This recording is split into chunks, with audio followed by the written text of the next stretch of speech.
أهلا بكم مشاهدينا في حلقة جديدة من حوار فرانس 24. في حلقة اليوم نستضيف مصطفى أديب، الضابط السابق في الجيش المغربي الذي تسبب مؤخرا بأزمة دبلوماسية بين المغرب وفرنسا. سيد مصطفى أهلا بك.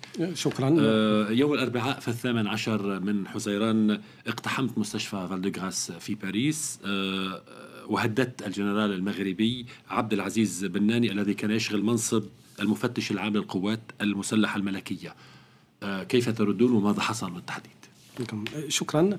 أود أولا أن أعلق على مواصفات ما حدث بالضبط، لأنني لم أقتحم مستشفى فالدغراس لأنه ليس بتكانة محصنة كباقي التكانات أو المستشفيات العسكرية في المغرب. يوم 18 من يونيو الفارط قمت فعلا بزيارة لمستشفى فالدغراس ولزيارة المدعو الجنرال عبد العزيز البناني الذي كان يشغل منصب رئيس أركان الحرب المنطقة الجنوبية بالمغرب ومفتش عام للقوات المسلحة المغربية.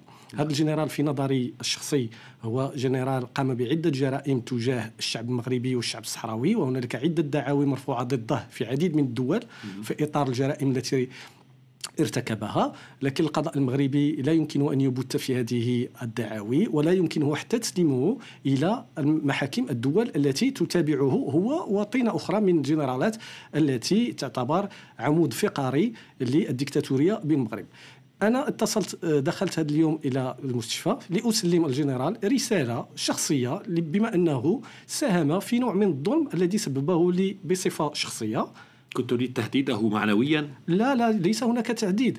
ربما في التالي سنتطرق لما وقع الوشية الكاذبة التي أدلى بها أحد أفراد عائلة الجنرال. نعم، لنقف عند الرسالة. ماذا كانت الرسالة التي تريد أن توجهها للجنرال؟ الرسالة هي على صفحتي في فيسبوك، لم أتي بنسخة بها، فيها أنني أصفه بالمجرم، وهذا أقوله وأكرره وسأظل أكرره لأنه له دعاوي عدة وأنا شاهد على بعض جرائمه التي ارتكبها في حقي، من بين الاعتقال التعسفي والاختطاف والحجز القسري. كل هذه الأشياء ارتكبها في حقي وفي حق عديد من الجنود. لم أهدده.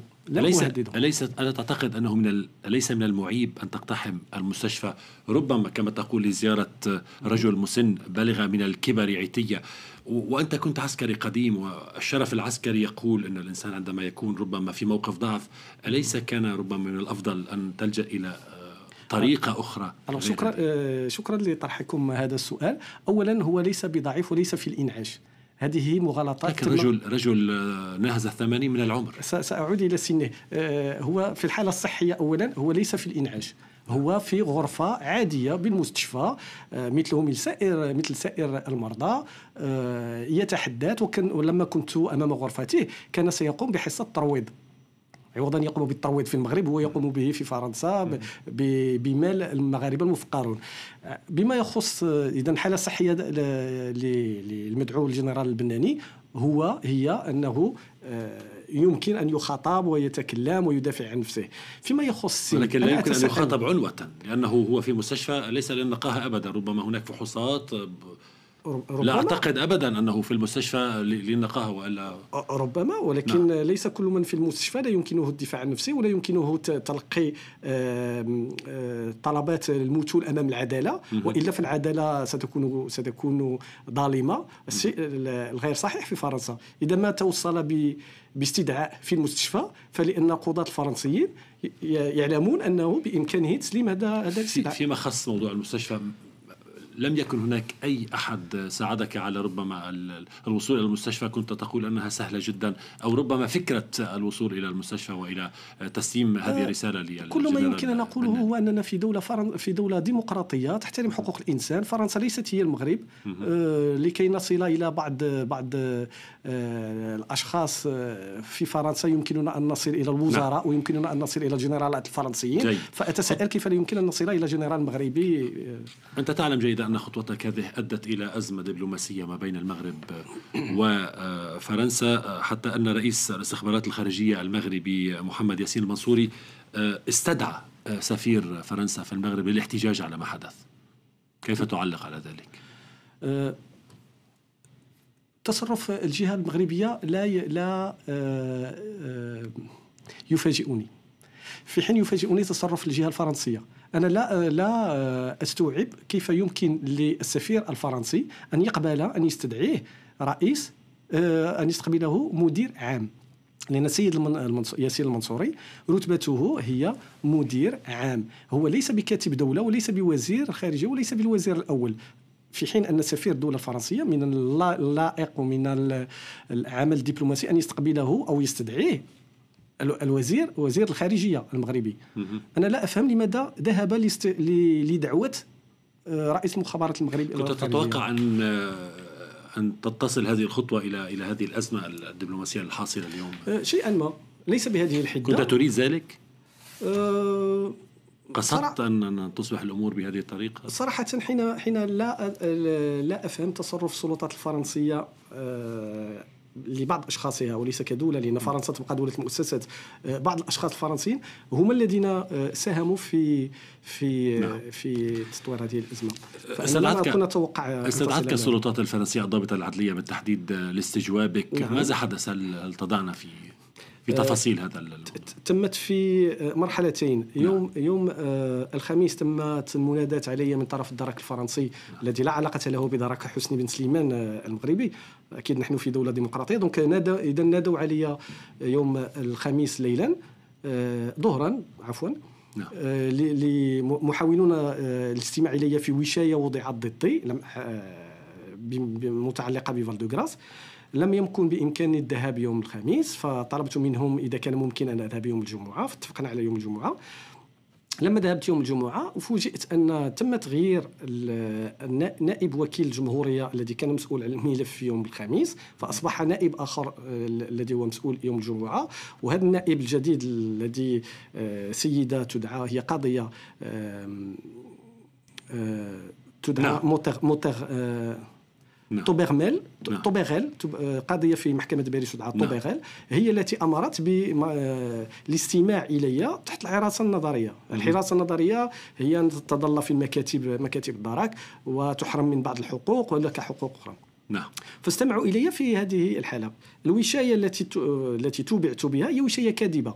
أحد أفراد الجنرال المدعو الجنرال البناني يتهمني بأنني حرضت على قتل أبيه. طب جيد. أمام هذه التفاصيل وشيء كاذبة. نعم. أمام هذه التفاصيل نعم. رفعت دعوة ضد الملك محمد السادس وشخصيات عسكرية وسياسية. لماذا هذه الدعوة؟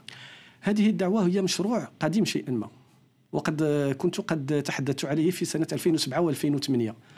تحدثت أنني في مشروع إقامة دعوة ضد الملك ومساعده. هل يعقل أن يرفع مواطن دعوة ضد ملكه؟ إذا لم يكن هناك قضاء في المغرب نزيه ليعطي الحقوق إلى المواطنين. بكل القضاء المغربي؟ لا، المغرب ليس فيه قضاء. المغرب به محاكم بتاتا. المغرب به محاكم، به بنايات، به محاكم، به موظفون يشتغلون داخل القضاء، ولكن ليس هناك قضاء في المغرب. البعض يقول ربما لأنك سجنت ولم يشملك عفو، ربما أنك ناقم وأنك ولي الحق أن أكون كذلك من جهة، ومن جهة أخرى دون مسوغ قانوني، أنك ربما تقول اتهامات ربما لا تستند إلى أي أساس. هو الاعتقال أصلا الاعتقال الذي تم تنفيذه في حقي من طرف الديكتاتورية التي يرأسها الملك محمد السادس ويرأسها بعض قضاته وبعض جنرالاته، هو اعتقال تعسفي بحكم ناس مستقلين، بحكم هيئة الفريق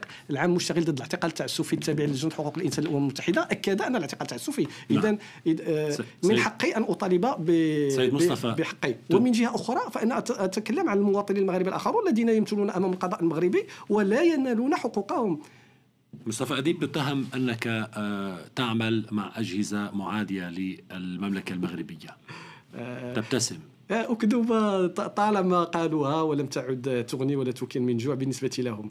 فأكيد أنني لا أشتغل لا مع جهاز ولا مع منفصلين ولا مع أي جهة، ولو كنت أشتغل لقلتها فيما لو طرح عليك من أحد الأجهزة المعادية للمغرب أن تساعدك، هل ستقبل؟ أنا لا أشتغل مع أجهزة وليس ربما طرف. هل ستقبل؟ أنا أشتغل مع الدولة التي أنتمي إليها، أحمل جنسيتها، أو إذا ما وجدت عقدة عمل علنية، ليست عقدة عمل سرية، ممكن أنا هل أنت مدرك أن ما تقوم به اليوم قد يزعزع استقرار المملكة المغربية ويقسم الجيش المغربي؟ لأن المملكة المغربية هي مملكة بنيت على المافيوقراطية، لم تبنى على الشرعية التي يحكون عليها، شرعية التاريخ وشرعية الدين وشرعية الملك. لأن الملكية في المغرب هي مبنية على مافيوقراطية، هي مجرد عصابات، عصابة في الجيش، عصابة في الاقتصاد، عصابة في جميع الموارد، في السياسة، ولو أن هناك سياسيون الذين يكون لهم الاحترام في المغرب ولكنهم أقلاء. النظام المغربي بني على شكل مافيات، ولكي يستمر هذا النظام في الحياة فعليه أن يقتل أو يهمش أي مواطن مغربي حر يندد بالفساد ويطالب بمحاكمته، كان هذا السيد ملكا أو موظفا. أمام هذا التوصيف أنت كمصطفى أديب ماذا تريد اليوم؟ أنا أريد أن يصبح المغرب دولة ديمقراطية. بأي آلية؟ أنا لست في مركز القرار لكي أتخذ الآليات. تنقص الناس الذين ليسوا في مراكز القرار عدة معطيات هذا قد يعزز فرضية أنك ربما قد يلزمك مساعدة، وربما قد يكون الباب مفتوحا لأن يطرح عليك ربما في المستقبل مساعدة. ما من مساعدة لماذا؟ ما تقول أنك تريد التغيير. نعم، أريد أن يصبح المغرب دولة ديمقراطية. أنا لست لا ملكيا ولا جمهوريا ولا فيدراليا ولا يوم سيتم استفتاء الشعب المغربي على رأيه على أي نظام يريد، فسأختار النظام الذي أريد بسرية كما يخوله لي القانون. لا، كل ما أريده هو أن النظام الذي يكون في المغرب أن يكون نظاما ديمقراطيا، أن نخرج من عدم المحاسبة. نعم. الضابط السابق في الجيش المغربي السيد مصطفى أديب، شكرا جزيلا لك. شكرا لكم أعزائي المشاهدين، بهذا تنتهي حلقة اليوم من حوار فرانس 24. نلتقي في حلقة جديدة، إلى اللقاء.